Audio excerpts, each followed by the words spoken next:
All right, boys and girls, welcome to the Daily Crack today. This is a Sunday evening Daily Crack. Damo is not hungover.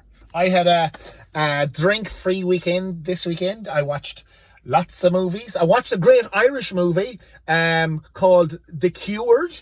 It's a zombie Irish movie, and this is the plotline. This is the story. So there's been an infection virus that turns people into zombies, very much similar to the zombies that are 28 days later, like just humans that fucking are engorged with rage and the fucking zombies move fast and whatever, but they've got a cure. So this film is set after the zombie attack, but they have a lot of the people that have been infected by the zombie virus, they've got this cure for them, and they've gone from being these zombie creatures back to normal humans. However, they remember what they'd done while they were zombies.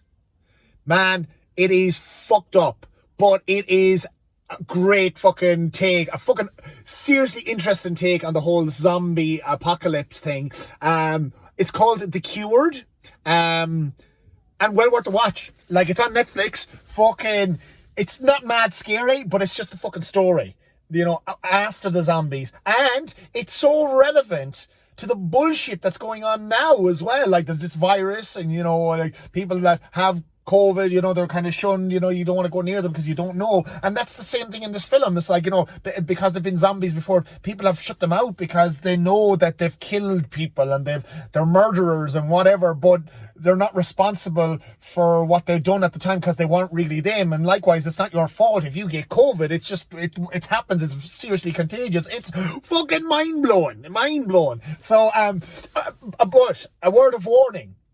If you suffer with any sort of anxiety, especially around what's going on right now, I'd probably leave it off.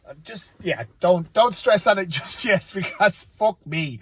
It is hectic. All right, so Daily Crack today. What am I shouting on about? All right, getting back to my point, why I was making this video today.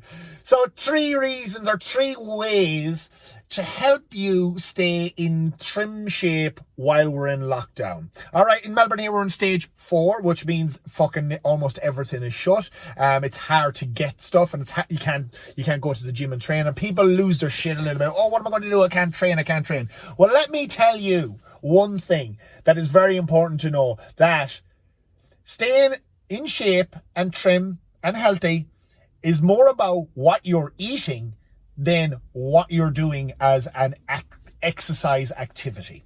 All right, so it's important that you know and you control what's going in your cake hole. Simple as. So the first most important thing is drink more water. If you're struggling when you feel you're eating too much, drink more water. Most people are dehydrated anyway, and now you're fucking at home, so you're fucking time to put this in your fucking diary, or put it in a reminder on your phone. If you're one of those people that are shit at remembering to drink water, Johnny, fucking don't forget to be drinking water. Fucking drink more water, and put a little bit of sea salt in there just to help hydrate yourself that little bit more. Number 2, learn how to cook. No fucking time like the present when you can't just fucking run down to your favourite restaurant. I know you can still Uber Eats it and fucking get shit delivered, but man, learn how to fucking cook. Fresh fruit and vegetables are not going to run out, and it seems like the panic buying shit hasn't really happened, and I don't think it's going to happen now anymore. But fucking jump online. Pick a fucking recipe. It doesn't have to be complicated. Learn how to cook a shepherd's pie. Learn how to make a stew. These are easy fucking things. Learn how to make a spaghetti bolognese. Like, teach yourself how to cook. Spend some time, because if you're cooking your own food, there's a lot less chance that you're consuming processed food that contain lots of hidden sugars, fats, and all sorts of fucked up chemicals that are no good for your system. And if you're cooking food, it's going to be good and wholesome, and it's the pride in it. Now listen, take it from me. I have spent years trying to get good at making my meal prep, and I still fuck it up to this day. I'll forget that I haven't bought sauces or whatever, but fuck it. I'll put whatever I have in there. And some days, some weeks, I hit absolute gold, and I make fucking shit that Gordon Ramsay would be like, "Mwah, fucking hell, mate. That's fucking awesome." That was a That was a shit representation of fucking Gordon Ramsay. But anyway, you get what I'm saying. But I learn, and I make a van, and I have no clue of cooking, and I still don't have any clue of cooking. I'm very basic in the shit I do, but I'm happy with it. But, you know, if you're locked down, fucking start trying shit. Yeah, you might fuck it up a couple of times, but the more you fucking do it, the better you become at it. And your body will like you for it. The last thing, and this is the one that people fucking hate doing, and it fucking shits me, because this is my go-to if anyone asks, oh, I need to gain muscle, oh, I need to lose fat. Okay, what are you currently eating calorie-wise? What's your calorie intake at this moment? Oh, approximately, because they're eyeballing it. No, fucking, you gotta learn how to track this shit. James Smith fucking talks about this and non-stop on his channel, and he's 100% right.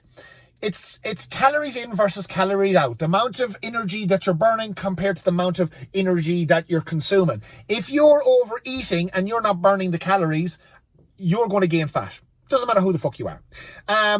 So if you're gaining fat, you're obviously eating too many calories than your body requires. So you need to cut them down somewhere. But the biggest problem is people try and take a big dramatic cut in their calories, which they cannot maintain.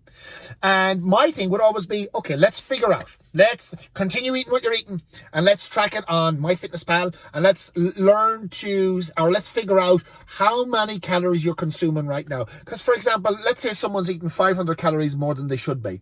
Well, if I was to say to them right now, tomorrow, we're going to take those 500 calories out, and you're just going to take them down to this new level, what do you think is going to happen to them? They're going to be starving. And you think they're going to be able to maintain that? Maybe the first day, but they get to the end of the day and they're like, oh, that was tough. So they're coming into the next day, still already hungry, and you've almost forced them through that again, and they're still going to be hungry. They're going to fall off the fucking wagon. So my solution would be, keep eating whatever the fuck you're eating, but shave off 100 calories. It's as simple as that. Per day, not per meal, just shave off 100 calories. You'll be less starving by the end of it. You can still eat the shit that you want, whatever that shit is. And over time, we'll just shave off a little bit more. Shave off a little bit more. And before you know it, we're down that 500 calories. And all of a sudden, this person is losing weight now. And they're not feeling like they're out of food or out of energy. Now, I've always just had this saying that you can eat McDonald's and still lose weight, because it's a certain amount of calories. It's as long as you stick within your certain amount of calories for the day. Now, it's very quick to hit your calorie amount or caloric content for the day on one or two Happy Meals from McDonald's, but you want to eat throughout the day. So what will start to happen, hopefully, with people is they start to almost train themselves. They start to realize that if I'm eating better food, the caloric content of that is less, so I can eat a lot more of it throughout the day. It's called volume eating. You can look this shit up. It's very important to know. Certain foods contain a lot of calories for a very small amount of them, which will be like your fast food type stuff. Because they're consistent of a lot of sugars, you digest them fast and you're hungry again very, very, very quickly. Whereas like fruits and vegetables don't contain that many calories, but and don't contain that many calories for a huge amount of it. So you can eat a lot of fruits and vegetables and still stay within a small caloric range.